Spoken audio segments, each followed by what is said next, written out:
السلام علیکم ورحمۃ اللہ وبرکاتہ۔ میں ہوں محمد امجد۔ میرا channel Urdu grammar for all classes subscribe کریں، ویڈیو کو لائک اور شیئر ضرور کریں۔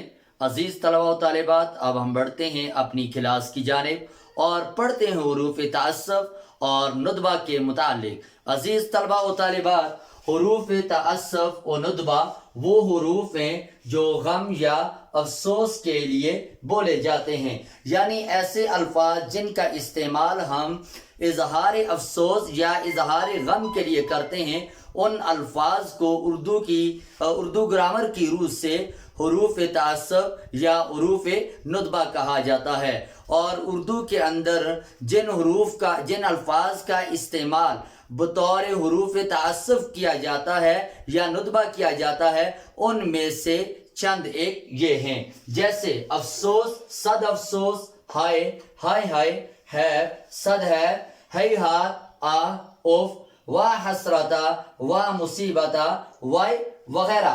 اب ان حروف میں سے چند ایک کی مثالیں آپ کے سامنے رکھیں گے اور ان مثالوں کے ذریعے ہم نے تعسف اور ندبہ کی تعریف کو اچھی طرح سمجھنا ہے۔ آئیے مثالیں آپ کے سامنے رکھتے ہیں۔ سب سے پہلے آپ کو مثال ہم دیتے ہیں افسوس کی، جیسے افسوس آپ نے محنت نہ کی۔ اس جملے کے اندر محنت نہ کرنے پر اظہار افسوس کے لیے جس لفظ کا استعمال کیا گیا وہ ہے افسوس، تو اس جملے کے اندر افسوس جو ہے یہ حرف تعسف ہوا۔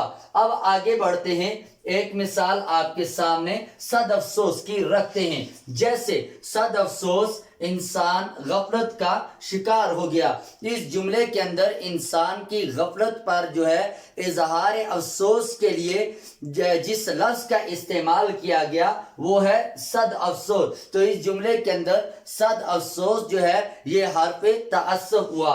اب آپ کے سامنے ایک مثال رکھتے ہیں ہائے ہائے کی، جیسے ہائے ہائے میں ناکام ہو گیا۔ اس جملے کے اندر ناکامی پر اظہار افسوس کے لیے جس لفظ کا استعمال کیا گیا وہ ہے ہائے ہائے، تو اس جملے کے اندر لفظ ہائے ہائے یہ حرف تعسف ہوا۔